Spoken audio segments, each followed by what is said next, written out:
Okay, well, I think this is recording.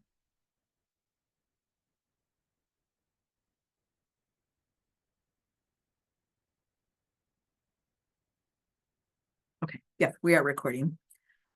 So today we are almost to the end of our book. Today we have chapters 9 and 10. 9 is definitely one of my favorites on writing. And before we get started, did anybody have anything in chapter 9 that was just something that kind of stood out to you that you wanted to share with people? You can unmute if you want, or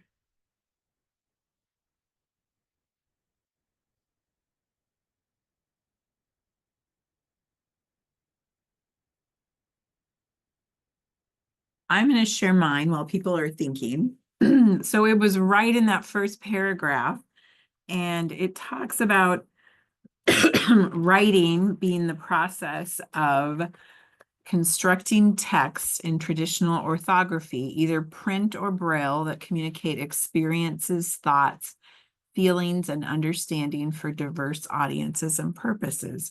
So that's why we're working on teaching our kids to write. And they talked about it being a shift away from things that we traditionally see in classes with students with significant disabilities. So typically, we've seen classrooms where these our students who have complex disabilities spend a lot of time tracing or copying or choosing words or pictures to fill in the blank sentences, reordering letters to spell words to make sentences, composing text by selecting and arranging choices in a very limited word bank, or picture symbols, or memorizing lists of spelling words.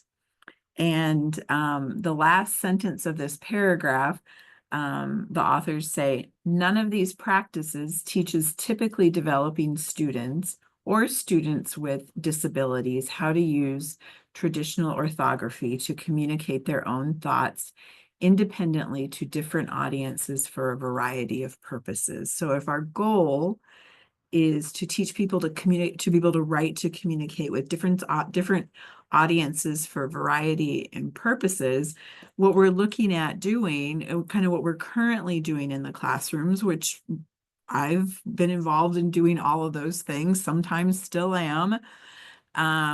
But we're not teaching them why we want them to learn how to write. That was something that just kind of right out of the get-go from the beginning of the chapter kind of stood out to me. Anybody else have something they want to share?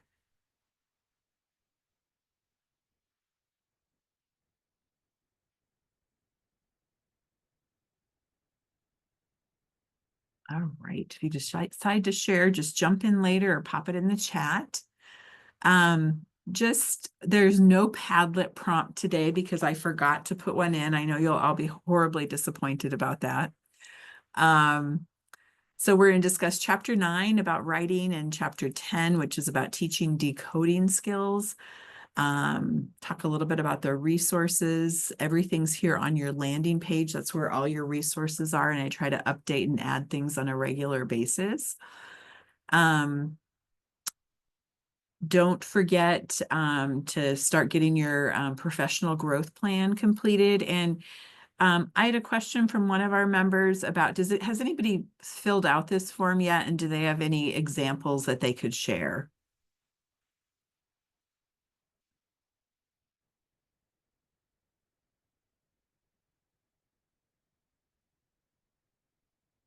Okay, I will try to get one filled out next week. I'm going to use AI to help me answer the questions. I'm going to give it a lot of information about the book and see how I do. So anyway, so I will try to get one done for the next session when we meet.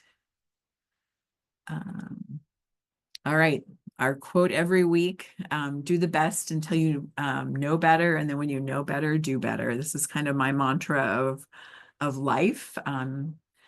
And then again, sharing this slide, because I think we can't all hear it enough, that in special ed, we often have our children working. And in gen ed, the students are doing learning. And so kind of we need to shift how we talk about what we're teaching them is not to work, but we're teaching them to learn. So just a reminder there. Okay, and look, the first slide I talked about at the beginning. So got our letters here spelling out time for change. So looking at a way to, change. So we're really teaching them how to write their experiences, thoughts, feelings, understanding for diverse audiences and purposes. So are there things that you guys do to kind of work on that with your students?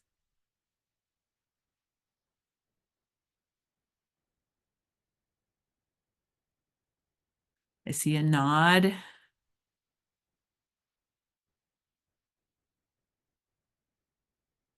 I love to give student choice, a lot of choice about what we're going to write about, and then figuring out how to capitalize on what their choice is to get to the things that, we're really trying to teach and the skills we're trying to hone in and help them develop. So I love author choice.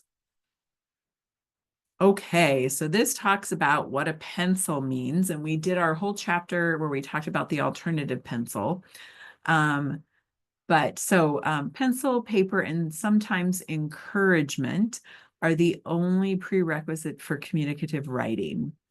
So it's just that encouragement and kind of, like I said, giving that some selection and different ways to write. A pencil means whatever writing tool and process the student employs to form or select letters in order to spell words. And then paper refers to whatever medium we're writing on. It could be whiteboards, word processing programs. It could be in sand with shaving cream.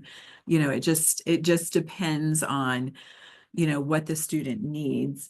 The other thing I loved in the research brief on page 141 is that the research says that colleagues concluded that technology benefits writing outcomes and should be integrated into all aspects of instruction.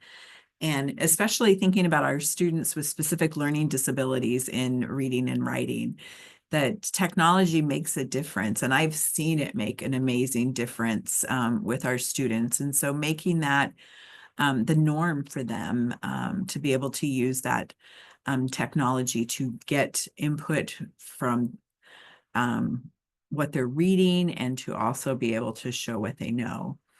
Lisa said they do Thursday thoughts, but the students are given a topic with a sentence stem. I think that's a good start, Lisa, and looking at, can we possibly have them help, maybe choose from some topics to help develop that sentence stem might be kind of a fun thing to try or do, but I love that idea. All right. Here we go. Okay, so remember, these are our 4 questions where we're deciding if they're at emergent or getting ready to move towards conventional reading and writing. Can they identify most of the letters most of the time? That doesn't mean all of them. Are they interested in and engaged during shared reading? The answer to that is no. We'll just go through all these. Has a means of communication and interaction, and understands that print has meaning. So if we have a no to any of these questions, our students, we're going to be working on emergent reading skills with them and really working with their SLP and their team to make sure we get a good communication system, whether it's, and I want to say that the communication system doesn't always have to be like a big fancy, device or an iPad with things. It can be partner assisted scanning where you're giving them choices and they're giving you a yes or a no. I've got several students that they have a robust system, and when it comes to like doing the academic, it's the cognitive load of just answering some of those questions and making choices is easier. So there's a variety of um, no tech to light tech to high tech things that all students who have communication difficulties can use to interact. All right, what the research says is provide daily time for student writing and create a community of writers, whether you do, like I talked about, I had an author's chair that I would have in my office, and the student would write something, no matter what it looked like. I had them get in that chair and read what they wrote. And so we had a community of writers, but you could also start, you know, a little writing club in your class, or, just a way to kind of share and publish your writing as a group that is kind of fun. Teaching, the next one is teaching strategies and processes for a variety of writing purposes. So making sure that those students really understand the function of writing. Why do we write? And that teach skills that contribute to fluency. And then again, like we talked about, that technology benefits and is integral to all aspects of instruction. Any thoughts on that?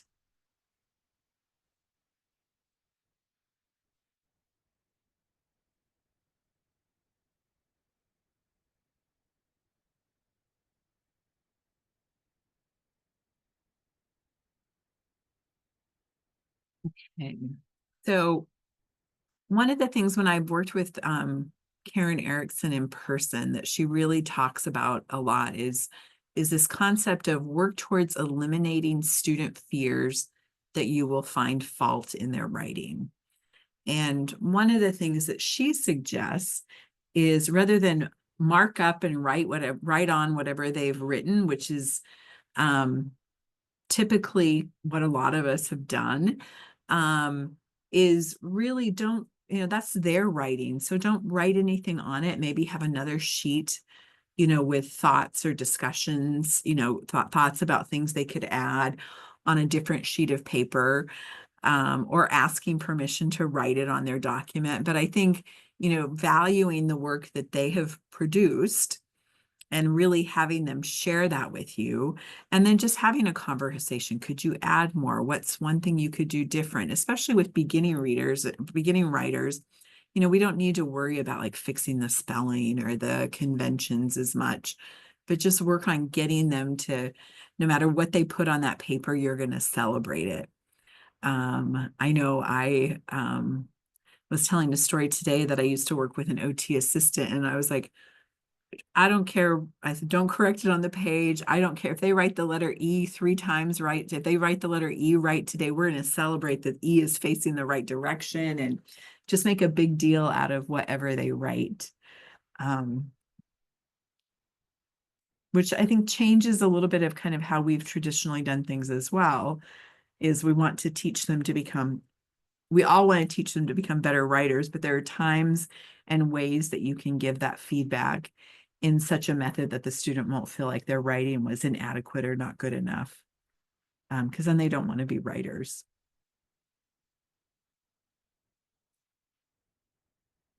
All right. I want some thoughts on this. Assigning topics may save time, but it does not help developing writers become more independent and learn to fully engage in the writing process. How many of you have those kids that are like, that have been conditioned for a long time by us always providing the prompt, who are like, I don't know what to write? I have had so many of those kids I worked with, and trying to, being able to engage is kind of coming up with some of those topics. And so I think, having a conversation about what are things that you like to write, what are some things, and letting them kind of pick their topic to write on. Takes a little bit more time, but it really teaches them what it's worthwhile, because it teaches them, how to be engaged with the whole writing process. And I know my kids, I can tell you that every Sunday night we'd have a little meltdown in our house. Um, and I finally figured out it was like we had apparently had a boring weekend and they had nothing to write about on their what I did this weekend thing. And I just, I was like, just write how bored you were, but yeah, and Trina talked about deer in the headlights when given open-ended writing requests. Trina, I hear you, and I think it's a piece of it is from years and years of us not teaching them to think like writers and think about things they might want to write about.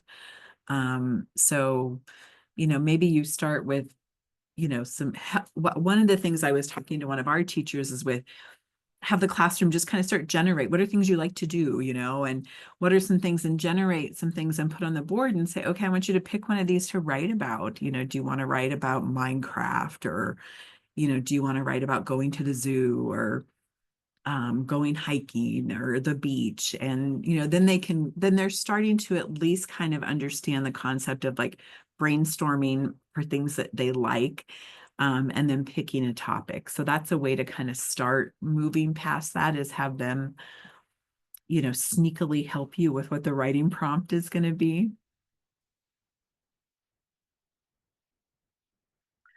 Some other ideas to help them come up with ideas are just different photo collections and categories. So just having, again, either an online album that you kind of go and share, that you kind of create together, or just a little low-tech book that you make, or different categories. Have them do some drawing and then tell you about their drawing. Give me 5. I need to figure out what page that's on, because I always have to look that one up.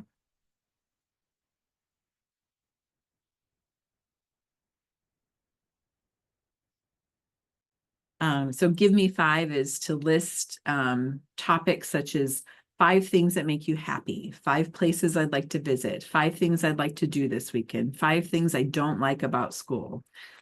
So have them kind of give me 5 things and just start kind of giving them some topics and stuff. And, they can write a letter about how much they hate school, and, that's great. They've expressed their opinion and stuff. Model and writing demonstrations. So you kind of being like, okay, I'm going to do the give me 5, and these are 5 things, da, da, da, da, da. And I'm going to write myself a sentence. I'm going to write some sentences about this. And so that they can see you do it and understand how the process is. And then the now you see it, now you don't. Let me see if I can find that one, because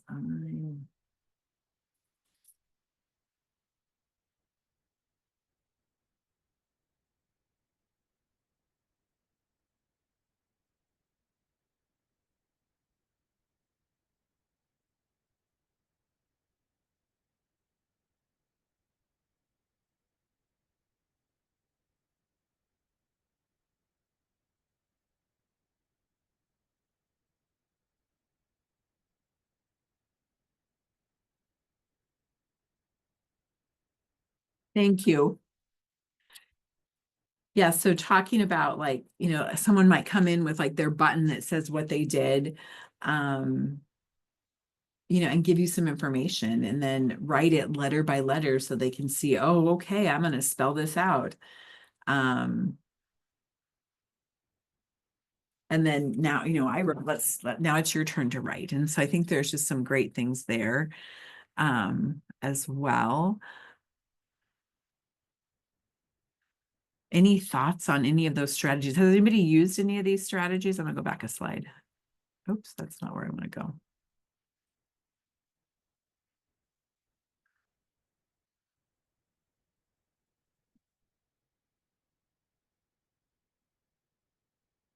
Oh, and I love this can't stop writing, where they just have to write for like 3 minutes and they can write anything that they want. And I love the examples that she gave, that it was just like the same, you suck, you suck, you suck, or I hate school, or, they could just write whatever they want. I'm going to time you and you can write whatever you want. It can be the same word over and over again, and then just see, have them count how many words they wrote. So I love that one as well.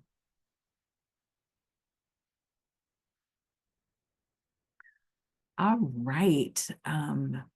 I really love this page, and I constantly am working on how I give students feedback, because I think we got feedback in a certain way and we're used to giving feedback that way, and giving feedback that's more helpful versus unhelpful.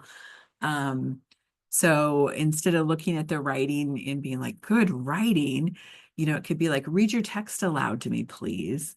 So they can show it and it's like, oh, I like that you wrote about that. That's really interesting. Could you add anything else on this topic? Go read this to a classmate. He or she likes this topic too. Tell me more about the topic. You should consider working on this for our class wiki, which I'm not sure any of you, I know I don't use, but for our class page, our class book. So, don't you feel like if you were writing and these were my responses to you, you'd want to write more? And if my responses were over here, good writing, good job, you wrote a lot of words. That's not how you spell that. Let me show you. Proofread your draft and now clean up the mistakes. You need to write more than that. Does that make you want to write more? Makes you feel inadequate that you didn't do a good enough job the first time. And so I think, especially for our, emergent and early conventional writers, let's just see what we can get them to come up with and use these things that kind of encourage you to write. I love that. Tell me about this drawing. Students make up fun stories with speech bubbles. I love that too. They will even do voices and sound effects. That is so fun. I love that.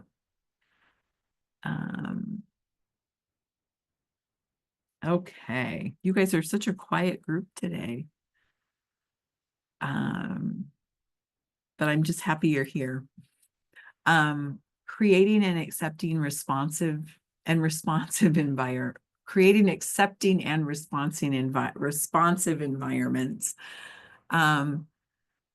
So you can teach students 3 simple statements for responding to one another's work. And, things like you can ask, well, the best thing about your writing is, one question I have is, one way that you can make this even better is, and I know in gen ed classes, when kids are proofreading each other's writing, I hear these questions, or when they're talking, if the student has read their writing, that this is how they're being taught to, ask questions, and have it just be like, we're going to accept what you wrote. We're going to be responsive to what you wrote.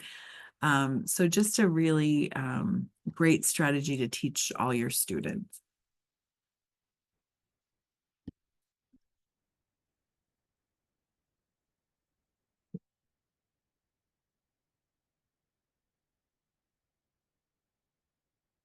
Okay.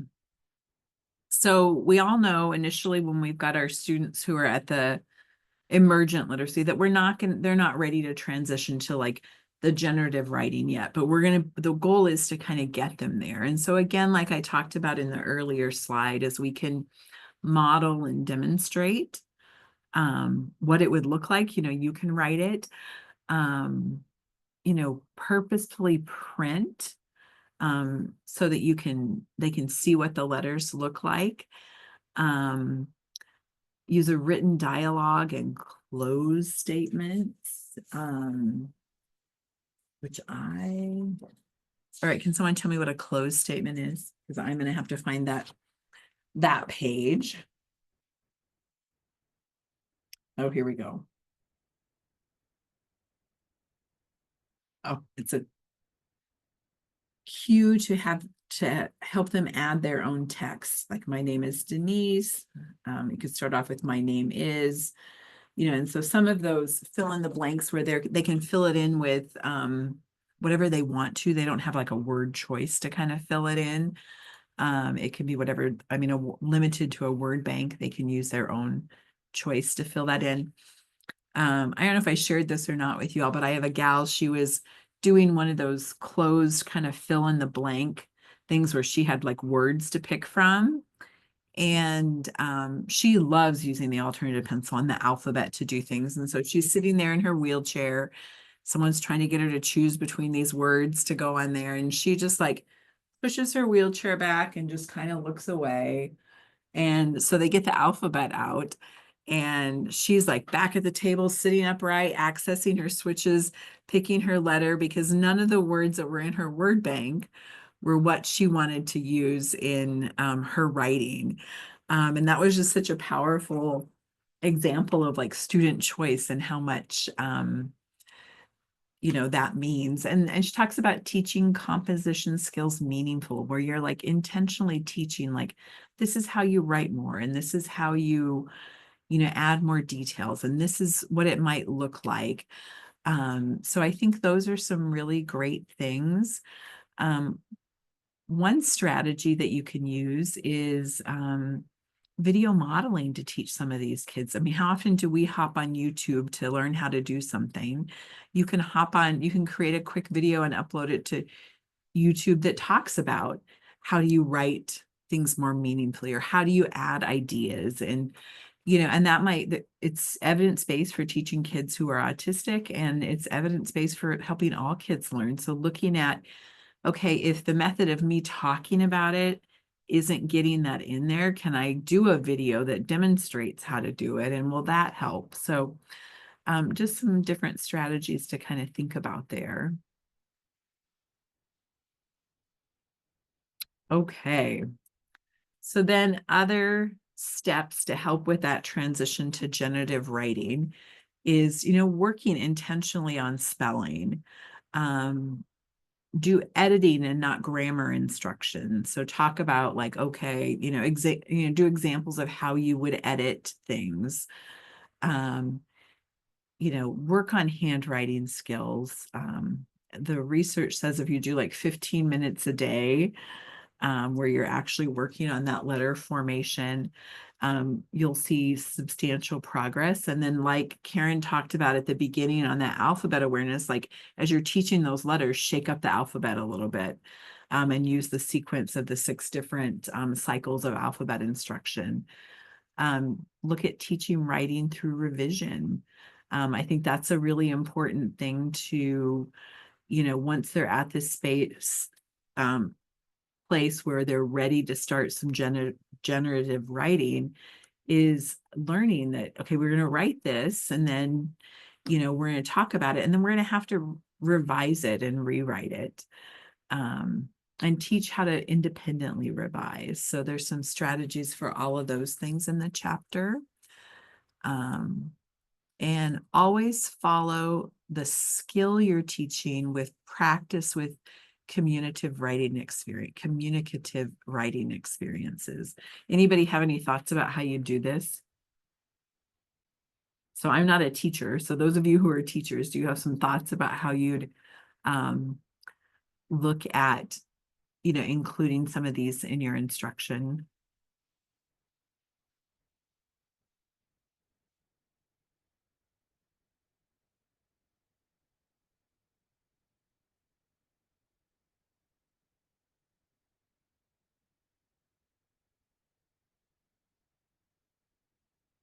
All right, Faith has okay, so she talked about that. Using their AAC device, putting into sentences. Nice.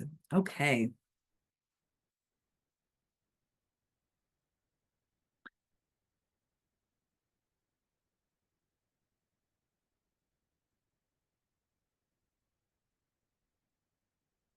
All right. So little mini lessons. So these are some good strategies as well. And if you're someone who uses some of these, please chime in, because we've got so many experts here. I am not just the expert.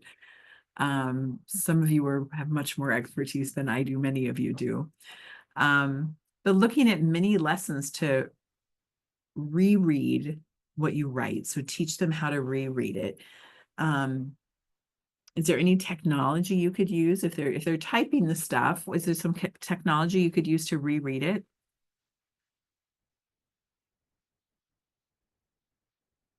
I use the read aloud features a lot. The screen reader, yeah, I use those a lot because in my own writing, to be like, oh, is that really what I wanted to say? Or is there a better way to say it? Or gosh, that, I'll find like the pieces that are, really not that great. So teaching them how to use those as if they struggle with reading, a way to reread what they wrote and listen, does that sound right? Where does it not sound right?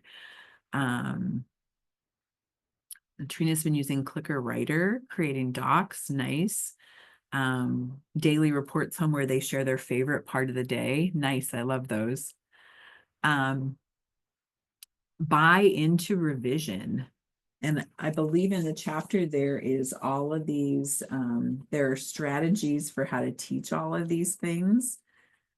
So teaching independent revision.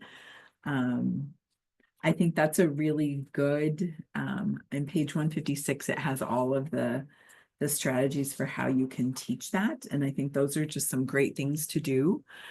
Write for immediate audiences. So writing for each other is another really important thing.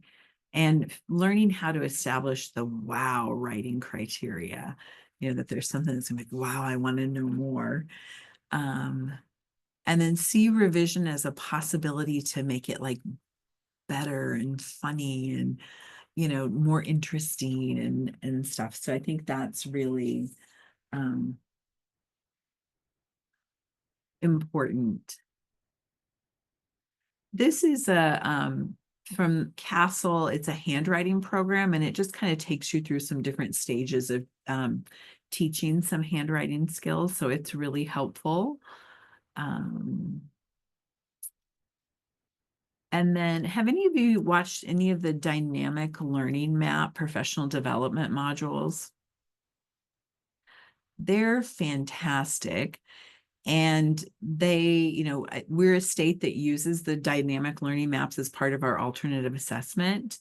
And so these are some really great modules to kind of learn and advance your skills or staff skills.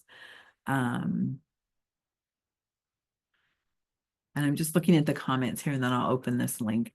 Lisa talks about kids sharing out what they've written in their journals. I think that's awesome.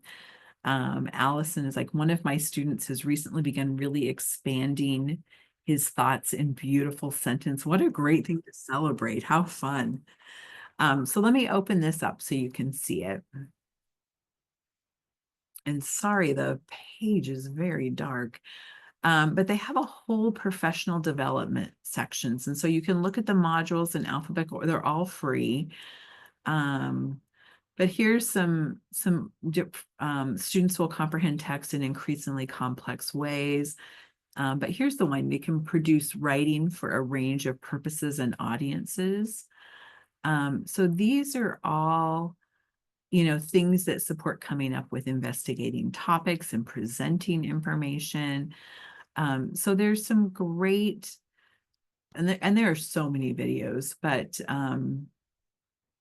these are really, they've got professional development packages and stuff. And so if you're looking to do some, free training, you could actually go through this, and that could be your professional growth plan for next year, to be able to go through X number of these modules. So that could be an option as well.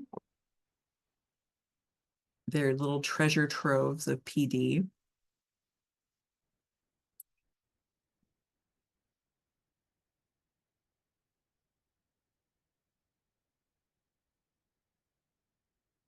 Okay. So Tar Heel Reader, which how many of you are familiar with that? Give me a thumbs up. Okay, so I'm going to tell you it's not Tar Heel Reader anymore. It is now Monarch Reader. It is still free.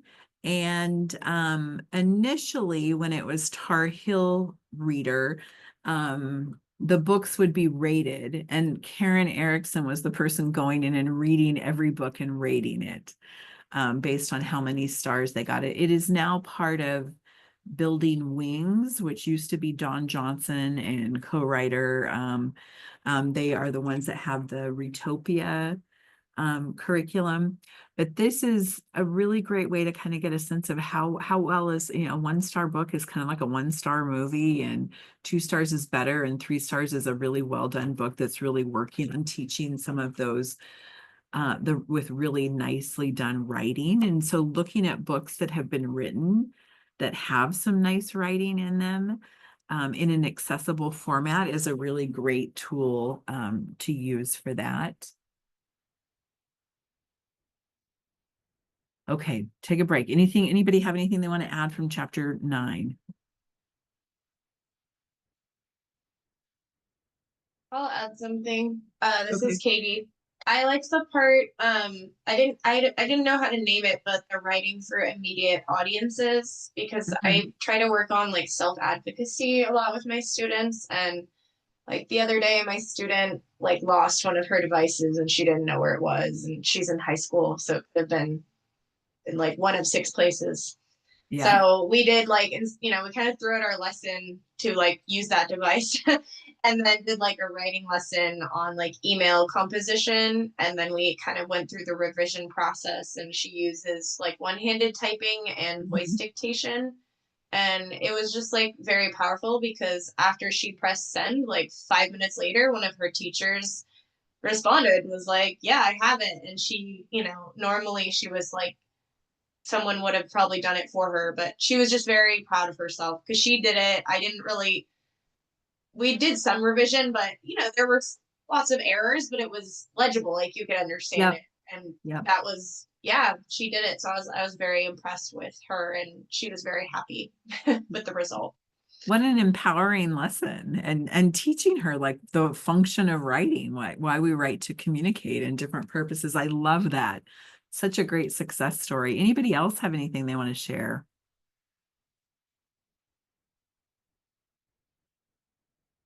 I know it's the end of the year. I'm struggling too, y'all. So we'll get through it together here. All right. Um, this is starting chapter 10, and it talks about decoding word identification and spelling. And before we jump in, were there any like quotes or anything in here that was a big takeaway for anybody?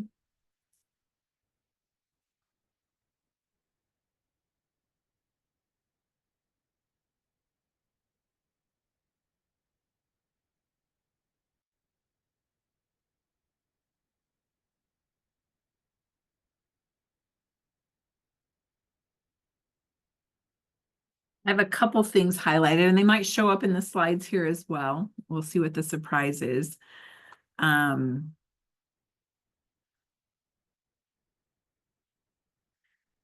One of them is talking about the research consistently provides a strong demonstration for teaching students to name words, but falls short of demonstrating that students understanding these words or apply them to their daily routines. So we might teach them words, but we're not figuring out how to teach them to apply them in their daily routines. Um,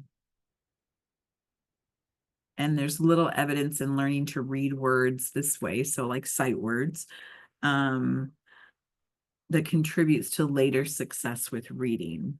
I think I love to see what the research says. And one of the things I love about this book is like all the effort and time they spent doing all the research.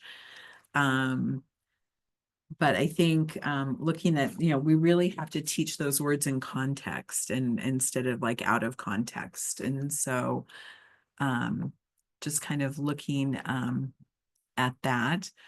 Um,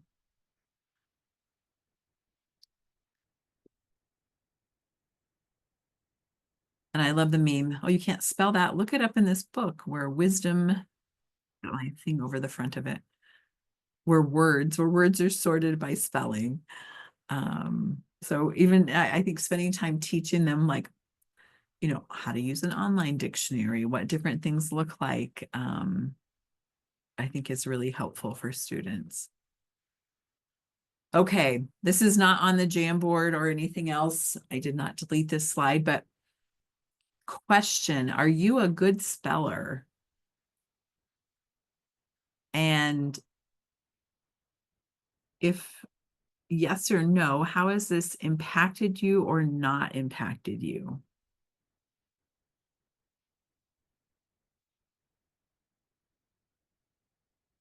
So I have a story about my spelling. So I'm an okay speller. I'm not a great speller. Um, and when I was in college, this is back in the time of where you used a typewriter and you had to use the autocorrect to fix things. And I typed up this paper for my pediatric class. And through the entire paper, I spelt scissors, Sizzors. Without even and so then it came back with like my corrections on it. I can tell you I never spell scissors wrong again. But I do love to use spell check because I often have a little error here or there. um Faith, I'm right with you. She's a terrible speller, loves spell check. Thank goodness for this. I can tell you, like when I got that paper back in college, I was a little embarrassed, you know. Um, but anyway, I learned a lesson, but I still remember that. It obviously had an emotional impact on me. Um, my AT partner is an amazing speller, so I always have her kind of proofread my work. Beth, I'm a pretty good speller and had trouble understanding. Um, oh, Molly says she's naturally a very good speller, and she used to really struggle to understand why other people couldn't spell well. I can see that. And then Beth is like, I'm a pretty good speller, just not very good at putting together sentences or paragraphs. I hear ya. Um, and then Allison's a good speller, but has also always been a good reader. Yeah, yeah. And yeah, that definitely that reading and writing and spelling are all kind of married together. Um, oops, I'm just going to take us here.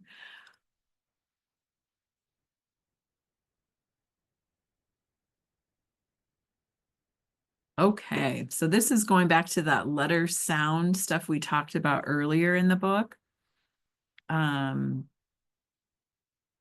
That, we shouldn't be surprised when students with significant disabilities struggle to learn and remember words that we teach as whole words without the attention to the letters and sounds in those words. And this has been a shift because I know for a while we talked about, oh, they're a whole word reader. And what is your thoughts on this? Because I know um there has been a shift in being a whole word reader versus teaching letters and sounds. And so I am just curious what your thoughts are on this.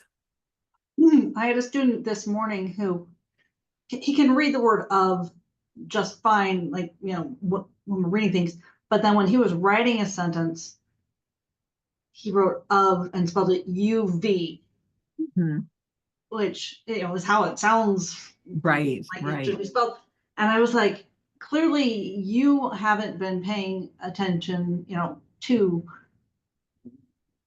he hasn't made the connection there. Yeah. Because I guess he was paying attention to letters and sounds, Mhm. but not The the spelling of the letters word. in that word, Well, and um, our language is so bizarre and so hard to kind of learn.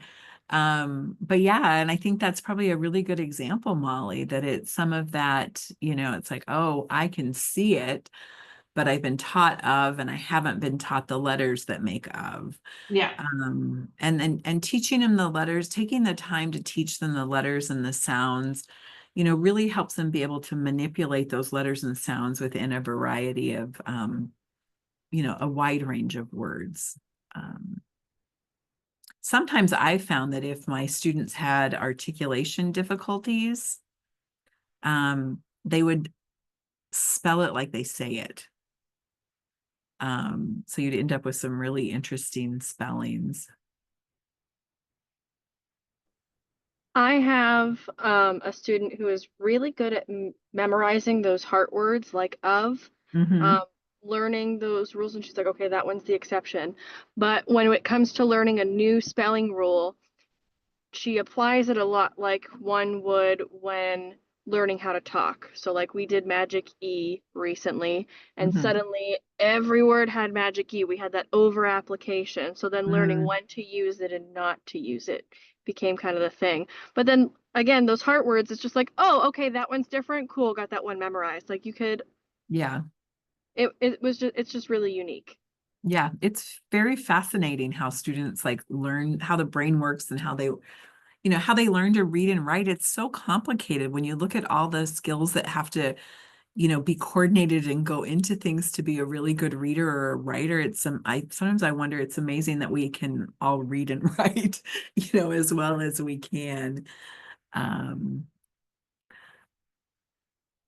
yeah, and then Faith talks about it depending on the student. Some students see a word as a whole, like a picture, while others need to understand words with change. I think there is a case for that. There are some of those students. My concern for some of them is they get stuck in only the words that they know and, never expand beyond that. And so I think that's really what the authors are talking about here is that, you know, we really want to give them experience with a variety of letters and words so that they don't get stuck with just what they've memorized. And I think it helps with their comprehension as well.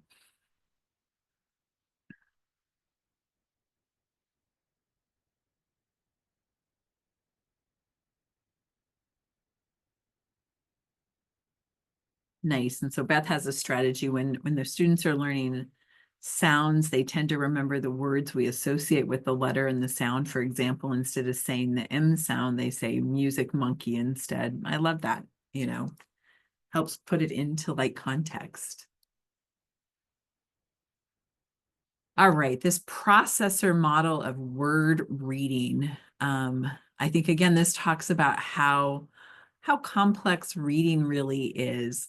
So we have our print that comes in, and our orthographic processors have to recognize the print, recognize the spelling patterns. And at the same time, we've got our phonological processor applying the knowledge of the letter sounds and the whole speech piece that comes with reading. And then, here we go. And at the same time, we've got this going on. We've got the meaning processor assigning potential meanings or pronunciation to words.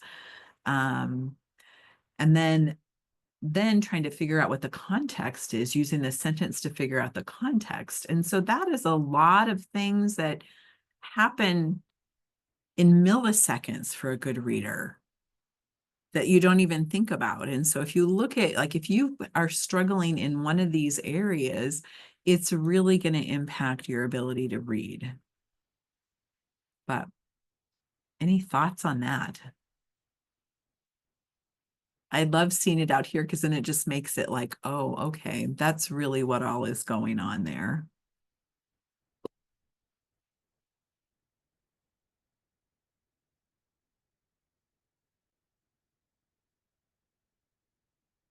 Okay. So looking at this approach, how does this approach help our students with restricted receptive vocab and expressive communication? So they're either struggling with understanding vocabulary or being able to express themselves. So, looking at the approaches that we've talked about it lets them use real words and they think about the sounds. It doesn't require nonsense words or only sight words. So we're going to really focus on, let's give them the real words. Let's think about the sounds in those real words. And it doesn't require them to speak the sounds orally. So if you're an AAC user, you can think about the sound or say the sound in your head, or, okay, I want you to spell this word in your head. And then, let's look at the sounds in that word and how that came up. And so, I think this really lets them put the hard work of learning into a more functional context.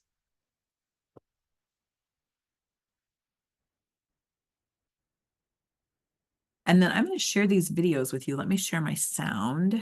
Because I really love some of the activities that the teachers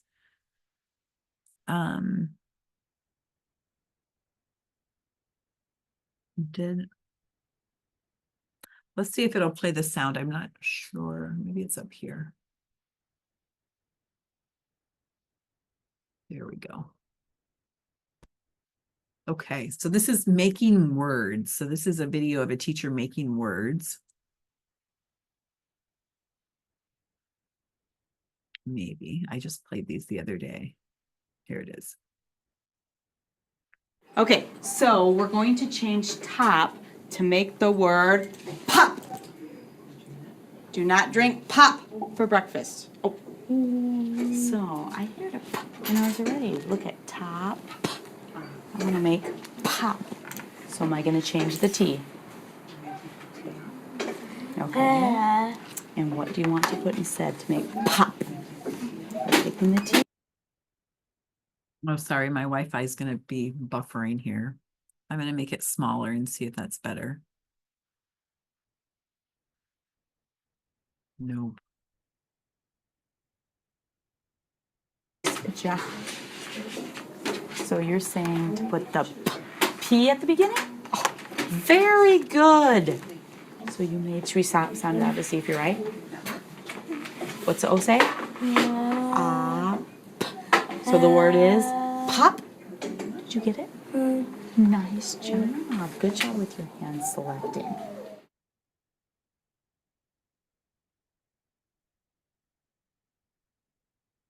I love how she like had adapted the activity for each of the different kids. If you notice, the kiddo next to this young lady had a magnet board on a had like a baking sheet with magnetic letters, and then she had these letters that she could, and she was using her yeses to make choices about that. So just a great way to kind of teach you know, that making words. How many of you have used Word Wizard? It's an app, an iPad app.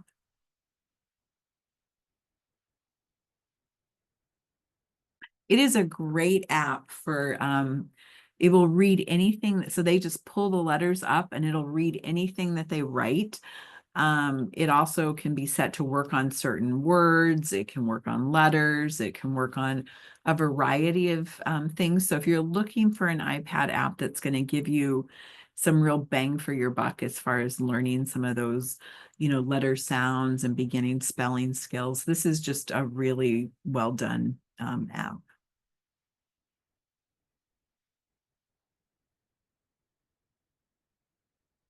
Okay, and so the onset rhyme, this is some examples of that, and we're going to watch this video here.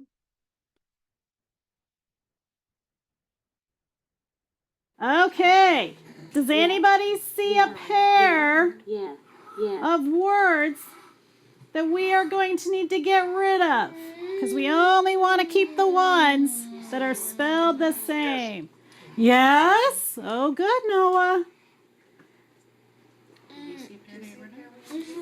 Remember, we have new, do, understand, hand, to, glue.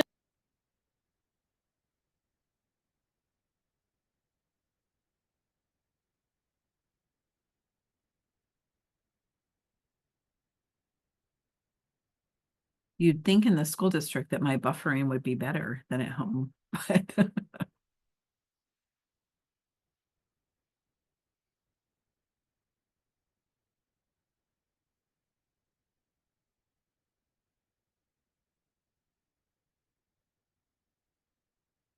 how many of your classrooms look like that classroom? Anybody have classrooms that look like that? Everybody with complex needs, multiple wheelchair users.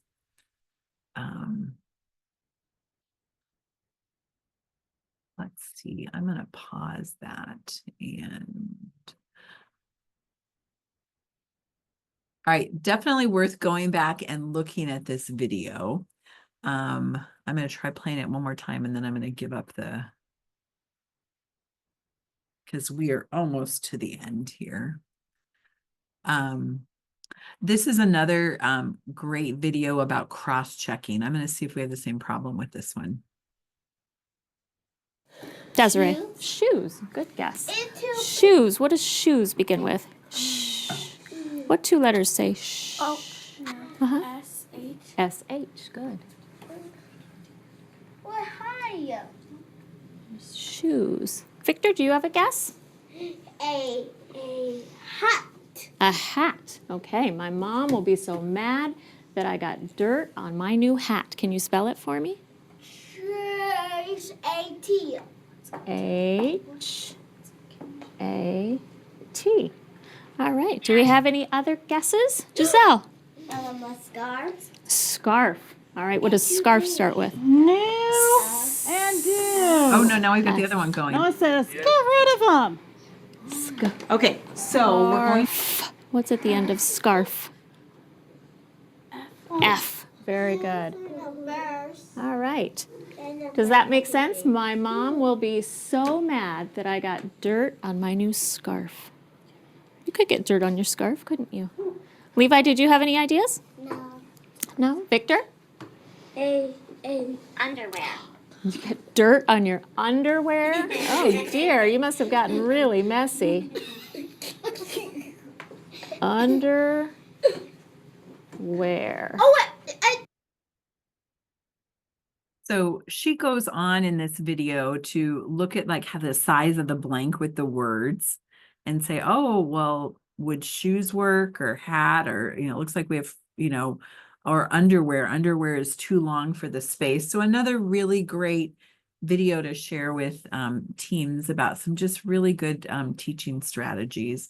And if you look, the PBS site has a lot of really great resources on it as well. All right. Oh, I didn't put that on. We'll add that next time. Okay. So that, I'm going to stop our share and I'm going to stop the recording.